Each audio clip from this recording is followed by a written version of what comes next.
Good morning student. देखे थे DC of inverse trigonometric function. इस सेक्शन में देखेंगे डीसी ऑफ पैरामीट्रिक फंक्शन। तो देखिए पैरामीट्रिक फंक्शन क्या होता है, किसी तरह का फंक्शन जिसमें आपका x और y जो है किसी थर्ड वेरिएबल पर डिपेंड करता है। जैसे यहाँ देखिए x और a cos थीटा, y बराबर a sin थीटा, x भी थीटा पे डिपेंड कर रहा है, y भी थीटा पे डिपेंड कर रहा है। तो ये हमारा कहलाता है पैरामीट्रिक फंक्शन। और ये जो थीटा ये क्या कहलाता है, पैरामीटर। ठीक है, प्रचालक। थीटा क्या कहलाता है, पैरामीटर। यहाँ देखिए x बराबर a t स्क्वायर है एंड y बराबर क्या है 2a t स्क्वायर। तो सॉरी, तो x बराबर है a t square and y बराबर है 2a t स्क्वायर। तो देखिए x भी t पे डिपेंड कर रहा है, y भी किस पे डिपेंड कर रहा है, t पे डिपेंड कर रहा है।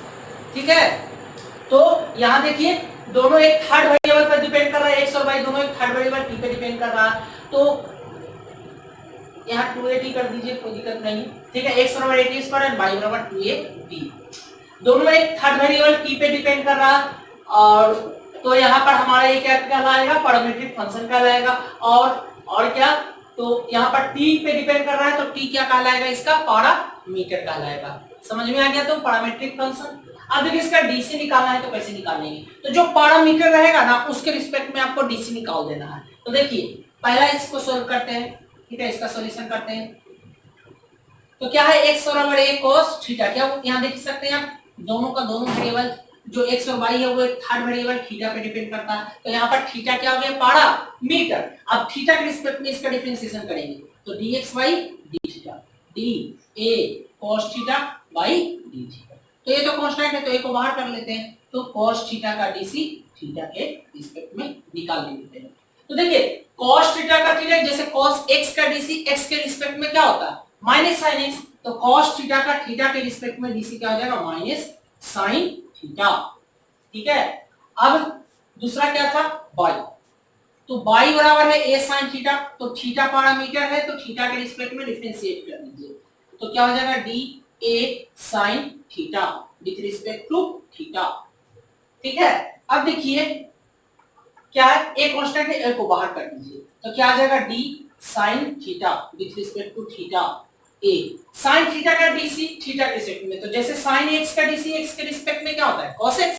तो उसी तरह sin थीटा का थीटा के रिस्पेक्ट में क्या होगा, तो sin थीटा हो जाएगा।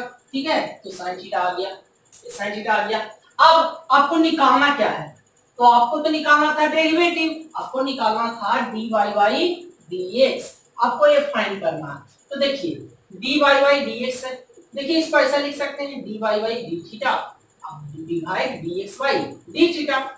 तो देखिए dy by d थीटा कितना आ गया, a sin theta, a sin theta.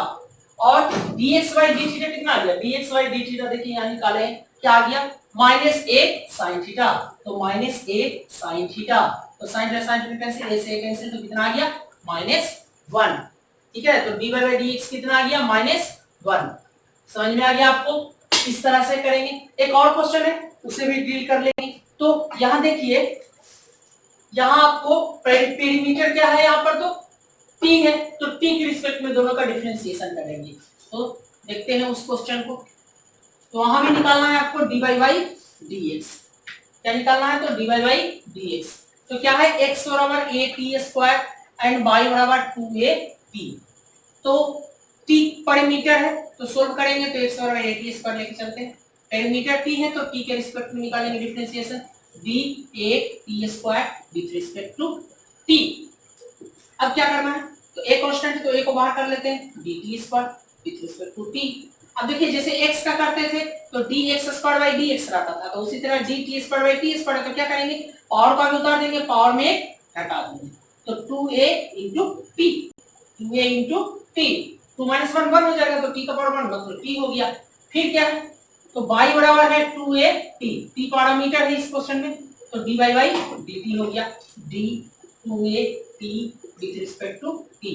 2a को कॉमन ले लीजिए तो dt। ठीक है, t का t के रिस्पेक्ट में, तो x का x के रिस्पेक्ट में डिफरेंशिएशन 1 होता है, उसी तरह t का t के रिस्पेक्ट में डिफरेंशिएशन क्या होगा, तो 1 होगा। तो ये आ गया। अब निकालना क्या था आपको, तो dy by dx।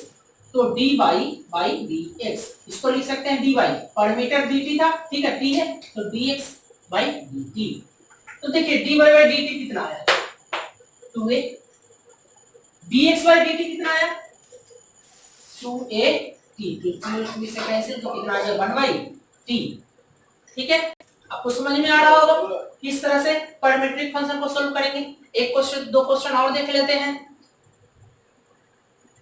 Next question है find the DC of tan x with respect to cot x। tan x का डीसी बताना है cot x के रिस्पेक्ट में। तो यहां भी देखिए क्या कीजिए, u मान लीजिए, इसको u मान लीजिए, u बराबर tan x, और इसको v मान लीजिए, v बराबर cot x। अब देखिए u v दो वेरिएबल है, दोनों का अलग वेरिएबल x पे निर्भर, तो अब x के रिस्पेक्ट में दोनों का डिफरेंशिएशन निकाल देंगे।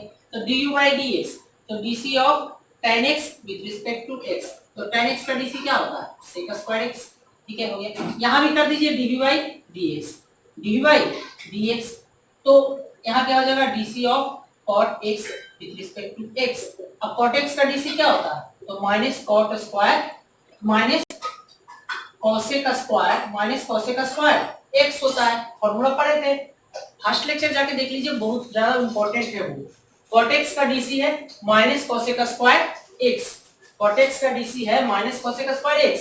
अब देखिए, अब निकालना क्या है आपको, तो dc of tan x, tan x को देखिए u माने हैं, u किसके रिस्पेक्ट में निकालना है v, तो क्या निकालना है आपको du by dv, u का dc निकालना with respect to cot x, मतलब u का dc v के रिस्पेक्ट में निकालना, तो du by dx and dv by dx।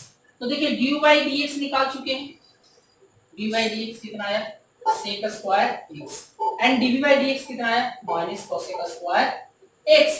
तो देखिए sec स्क्वायर x को क्या लिखेंगे 1 cos स्क्वायर x, माइनस तो रहने दीजिए, अब cosec स्क्वायर को क्या लिखेंगे तो 1 sin स्क्वायर x, तो क्या हो जाएगा minus 1 cos square x into sine square x by 1 हो जाएगा। अब यहाँ क्या हो जाएगा, तो minus sine square x by cos square x, sine square x by cos square x क्या हो जाएगा tan स्क्वायर x। ठीक है, तो माइनस tan स्क्वायर x आ गया। देख सकते हैं tan x का dc आप बोल देते थे तो गलत बोलते हैं, आप किसके रिस्पेक्ट में उसका dc बोल रहे हैं ये आपको पता होना चाहिए। तो जो tan x का dc x के रिस्पेक्ट में हम लोगों ने पढ़ा था sec स्क्वायर x, यहाँ देखिए क्या है tan x का dc अगर cot x के रिस्पेक्ट में निकालने का है तो क्या आ जाएगा माइनस tan स्क्वायर x। ठीक है, और क्वेश्चन देख लेते हैं।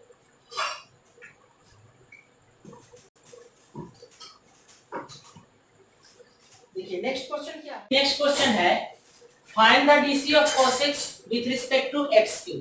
तो इसमें क्या करेंगे u बराबर मान लेंगे cos x एंड v बराबर मान लेंगे x क्यूब। x देखिए थर्ड वेरिएबल x पे डिपेंड है दोनों। अब यहाँ देखिए du by dx कर लीजिए, तो cos x का dc निकालेंगे x के रिस्पेक्ट में, cos x का dc x के रिस्पेक्ट में क्या हो जाएगा तो माइनस sin x, यहाँ कर देंगे तो dv by dx x cube का dc इसके रिस्पेक्ट में करेंगे तो x के रिस्पेक्ट में x क्यूब का क्या हो जाएगा 3x स्क्वायर हो जाएगा। ठीक है, तो अब निकालना किसका, देखिए इसको माने हैं u और इसको माने हैं v, कह रहा है इसका dc इसके रिस्पेक्ट में, मतलब u का dc v के रिस्पेक्ट में, तो क्या करेंगे du by dx by dv by dx, du by dx कितना आया माइनस sin x और dv by dx कितना आया 3x स्क्वायर। तो ये बहुत आसान है पैरामीट्रिक फंक्शन। क्या करना है, जो पैरामीटर है उसके रिस्पेक्ट में दोनों का डिफरेंशिएशन निकाल दीजिए और फिर इस तरह से कर देना है। आपको समझ में आ गया होगा अच्छे से कि पैरामीट्रिक फंक्शन को कैसे सोल्व करते हैं। ठीक है, तो इस लेक्चर में इतना ही। नेक्स्ट लेक्चर में देखेंगे डिफरेंशिएशन ऑफ क्या बच गया exponential function and logarithmic function. तो चैनल को सब्सक्राइब कर दें, लाइक शेयर और कमेंट करना ना भूलें। Thanks for watching.